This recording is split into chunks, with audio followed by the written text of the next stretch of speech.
Shalom.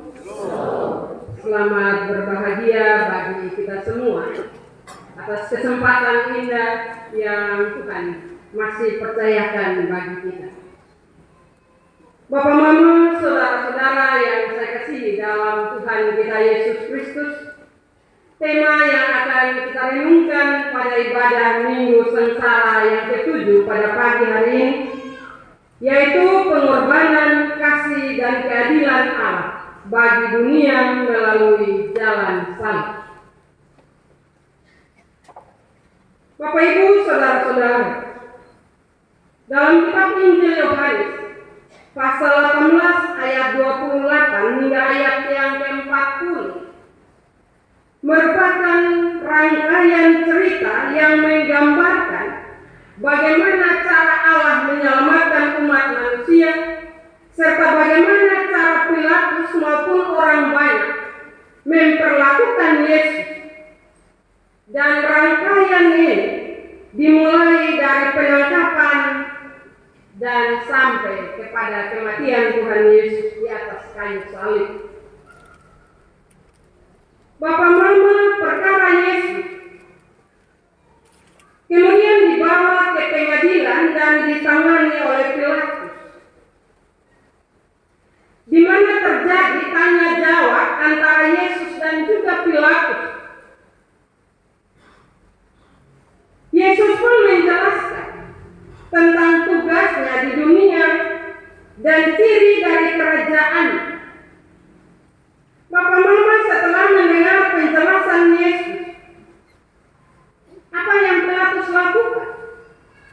Pilatus pun bernegosiasi dengan orang-orang Yahudi dengan tujuan untuk membebaskan Yesus, sebab dia tidak menemukan adanya kesalahan pada diri Tuhan Yesus.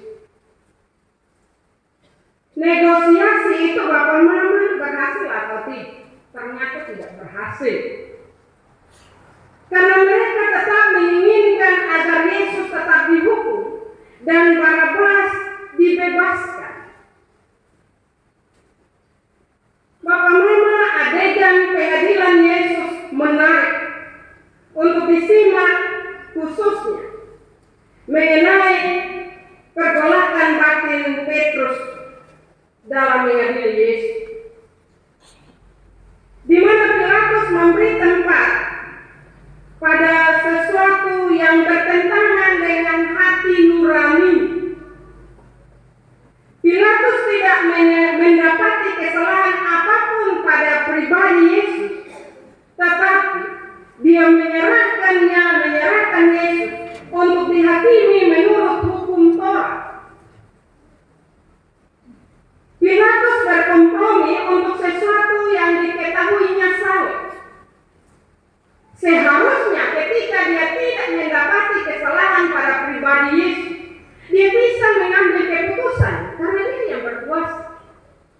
Tetapi pada kesempatan itu, dia tidak memakai kesempatan yang baik itu. Dia tidak mendapati kesalahan. Dia tidak mengambil keputusan, tetapi dia menyerahkan Yesus untuk dihakimi menurut hukum Taurat. Sekali lagi, bahwa dia melawan suara hati. Dia mengetahui sesuatu yang salah, tetapi dia tidak menghakimi dalam kebenaran. Justru supaya dia selamat, dia menyerahkan itu kepada massa untuk mengadili Yesus. Bapak, Ibu, saudara-saudara yang saya kasihi dalam Tuhan, ada kekhawatiran besar pada pribadi Pilatus. Ada kekhawatiran, ada ketakutan yang besar. Kalau seandainya dia mengadili Yesus, dia memutuskan bahwa Yesus tidak bersalah, maka pasti dia dijauh. Pasti dia tidak lagi menjadi seorang tokoh pemimpin yang dikagumi. Karena itu dia cari nyaman, Bapak, Mama. Bapak, Mama, saudara-saudara, dalam cerita kebenaran firman yang kita dengar pada pagi hari ini, apa yang dialami oleh Pilatus itu juga kadang kita alami dalam kehidupan keseharian kita. Khawatir Dan dilema merupakan reaksi psikologis yang muncul ketika seseorang diperhadapkan dengan masalah-masalah yang mengancam keberadaan diri. Sebagaimana dalam cerita ini, Pilatus di mana ia memiliki jabatan dan hal itu membuatnya angkuh dan dia beranggapan bahwa dirinya yang berkuasa bisa menghukum Tuhan Yesus. Citra dan eksistensi dirinya terancam hancur jika ia membela dan membebaskan Tuhan Yesus.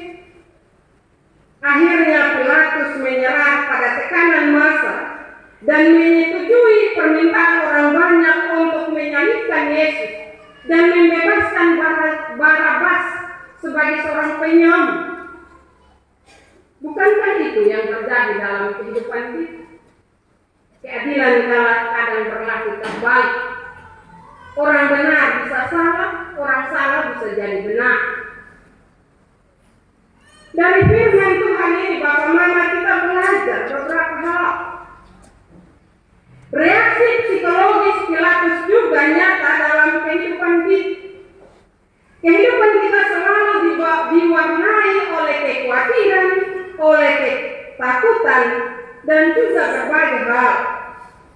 Khawatir secara psikis, contohnya, khawatir dalam mengambil keputusan dan mengatakan sesuatu yang benar hanya karena takut kehilangan kedudukan, kekuasaan, jabatan, kehilangan teman, kehilangan orang-orang yang ada di sekitar kita.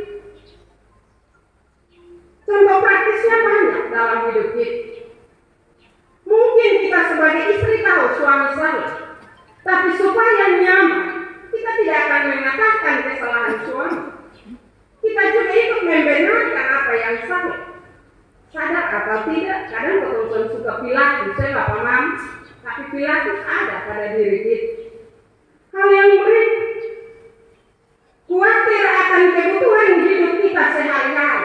Khawatir benar, pasti Bapak Mama bilang begini, kira-kira mempelita sampai kuat. Tetapi khawatir bukan berarti menjauhkan kita. Saat ini Bapak Mama orang khawatir akan kehidupan kesehariannya, kebutuhan hidupnya. Hari Minggu orang sembarangan gereja. Hari Minggu orang pakai untuk cari nafkah. Kita khawatir terlalu berlebihan. Bapak Mama, saudara-saudara yang saya kasihi dalam Tuhan kita Yesus Kristus. Hal yang berikut khawatir secara spiritualitas. Contoh, dalam dunia kehidupan kita saat ini, banyak orang menyaksikan penyertaan Allah dalam hidup kita.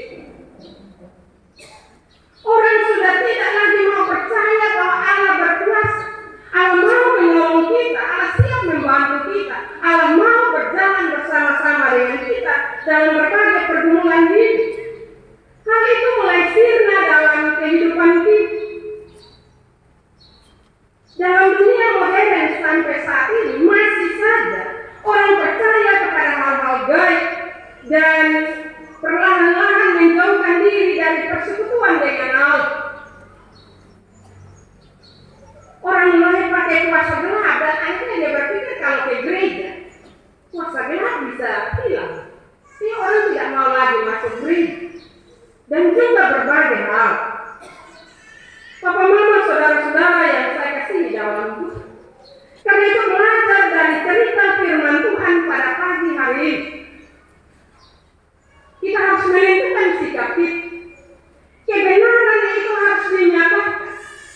Keadilan itu harus ada dalam kehidupan kita, baik dalam kehidupan keluarga, dalam kehidupan dunia kerja, dalam kehidupan persekutuan, dan dalam kehidupan di mana saja kita berada. Memang benar orang bilang keadilan mahal. Tetapi kalau kita memulai dari diri kita, Bapak Mama, maka keadilan itu bisa berlaku. Kita bisa menerapkan keadilan itu dalam kehidupan kita. Hari ini Bapak Mama ada 32 anak saudara-saudari kita yang diteguhkan menjadi anggota SID. Ada hal yang perlu kita hayati lewat cerita kebenaran firman Tuhan ini.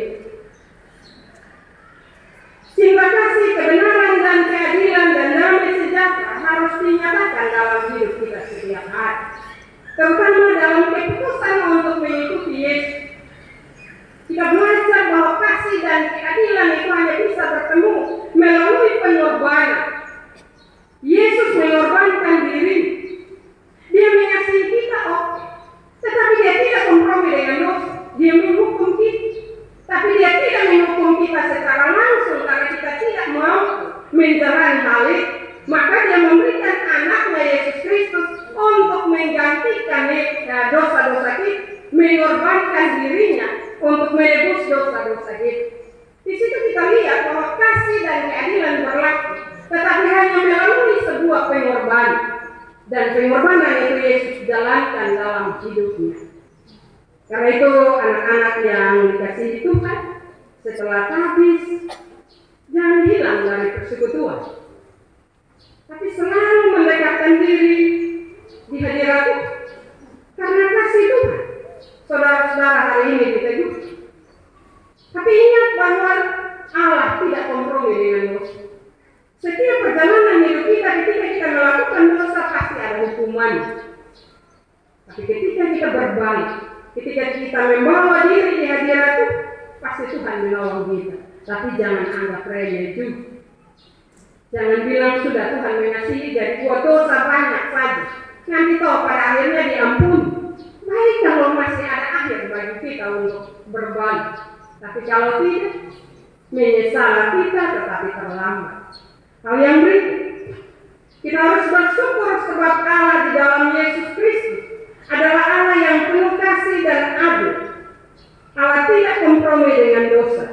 Karena itu Bapak Mama, saudara-saudara yang saya kasihi dalam Tuhan, marilah kita mempraktikkan kasih itu dalam kehidupan kita. Kita menghayati penderitaan Kristus, tidak sekedar kita tahu bahwa Yesus menderita untuk menebus kita, tetapi ada sesuatu yang harus kita lakukan, menanggapi penderitaan Kristus dalam kehidupan kita.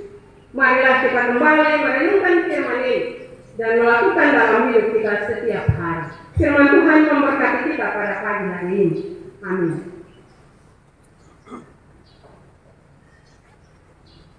Kesempatan kami berikan kepada saudari